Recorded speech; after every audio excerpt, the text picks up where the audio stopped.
Global front पे Trump की तरफ से क्या कुछ नए बयान, कॉपर और फार्मा स्टॉक्स आज कैसे रिएक्ट कर सकते हैं, और साथ ही कच्चा तेल फिर से थोड़ा सा इंच बैक हुआ है तो उससे किन सेक्टर्स और स्टॉक्स पर फर्क पड़ सकता है। स्ट्रैटेजी आपके लिए इंडेक्स पे क्या होगी, ये तमाम सारे संकेतों के साथ चलिए शो की शुरुआत करते हैं। पहले हमारे साथ नेहा है स्टूडियो में बताने के लिए कि ग्लोबल मार्केट्स में कल यूएस मार्केट्स में एक्चुअली हुआ क्या। तो यूएस मार्केट्स खुद भी इंपैक्टेड दिख रहे हैं। नेहा, मॉर्निंग। दूसरे देशों को हिलाएं ट्रंप, उससे पहले अपने देश में भी भूचाल ही है। हाँ, उठापटक दिख रही है, लेकिन बहुत ज्यादा अगर आप क्लोजिंग लेवल्स देखेंगे तो उन्होंने रिएक्ट नहीं किया। लेकिन पहले समझ लीजिए कि ट्रंप साहब ने कहा क्या है, तो वो तो शांत रहने वाले हैं नहीं। कॉपर, फार्मा, ये दो मुद्दे हैं जिस पर काफी समय से बाजार में बातचीत चली रही थी, और फाइनली देखिए यहाँ पर अमेरिकी राष्ट्रपति डोनाल्ड ट्रंप ने कहा है कि वो कॉपर, जो अमेरिका में कॉपर इंपोर्ट होता है उस पर 50% टैरिफ लगाएंगे। अभी सामने उन्होंने डेट नहीं दी है, लेकिन कैबिनेट में ये बात कह दी है, तो इस पर एक डेट, एक समय सीमा निकल कर आ सकती है। सामने उन्होंने धमकी दी है फार्मास्यूटिकल पर। आप यहाँ कह सकते हैं एक बड़ी धमकी निकल कर आई है टैरिफ के फ्रंट पर कि 200% तक का जो टैरिफ है वो फार्मास्यूटिकल इंपोर्ट्स पर लगा सकते हैं। हालांकि उन्होंने ये भी कहा कि इसमें 1 से 1.5 साल का वो ग्रेस पीरियड देंगे, लेकिन इस महीने के अंत तक, जुलाई के अंत तक इसका भी ऐलान हो जाएगा।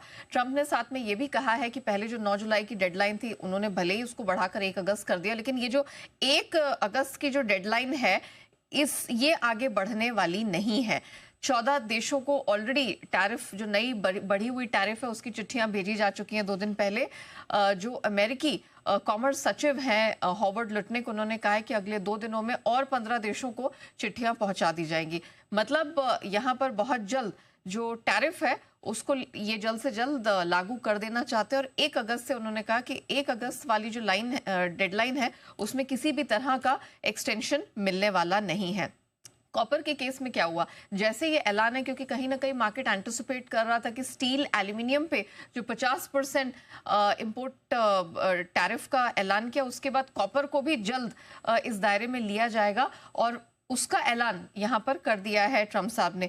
इसके बाद हमने देखा कि अमेरिका में कॉपर की कीमतें जो काफी समय से एलिवेटेड थी वो बढ़कर रिकॉर्ड स्तर पर चली गई। 17% कल कॉमेक्स पर कॉपर वायदा चढ़ता दिखाई दिया, जो कि अपने आप में एक रिकॉर्ड राइज है अगर इंट्राडे देखा जाए तो।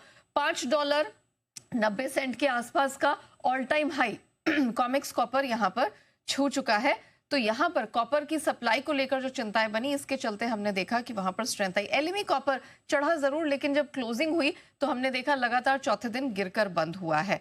कच्चे तेल की अगर बात करें, दूसरे दिन हमने यहाँ पर कुछ स्ट्रेंथ बनते हुए देखी और $70 के आसपास ब्रेंट क्रूड ट्रेड करता हुआ दिखाई दिया। अब आपने बात की कि कल अमेरिकी मार्केट्स का परफॉर्मेंस कैसा था, तो उठापटक के बीच स्थिर ही माहौल देखने को मिला। डाउ दूसरे दिन गिरा है, 166 अंकों की गिरावट दिखी।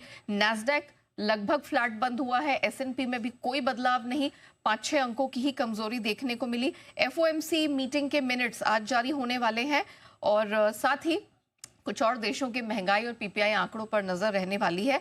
सो प्राइमरीली अभी तक हम कह सकते हैं कि यूएस मार्केट्स को देखें, फ्यूचर्स ही अगर देखें तो थोड़ा सा यहाँ पर नीचे ट्रेड कर रहे हैं, और एशियन मार्केट्स में जापानीज मार्केट निके 100 पॉइंट नीचे है, तो उस पर नजर रहेगी। सोना 35 अंक गिर के बंद हुआ। चांदी में भी दूसरे दिन कमजोरी दिखी, लेकिन बाकी मेटल्स हैं, एल्यूमिनियम, लेड, जिंक 1 से 1.5% ऊपर बंद हुए हैं। ऑल राइट, बहुत बहुत शुक्रिया नेहा इसे अच्छे से समझाने के लिए कि कल यूएस मार्केट से रिएक्ट कैसे किया, कॉपर स्टॉक्स ने एलएमई इंडेक्स पर कैसे रिएक्ट किया। बहुत बहुत शुक्रिया आपका।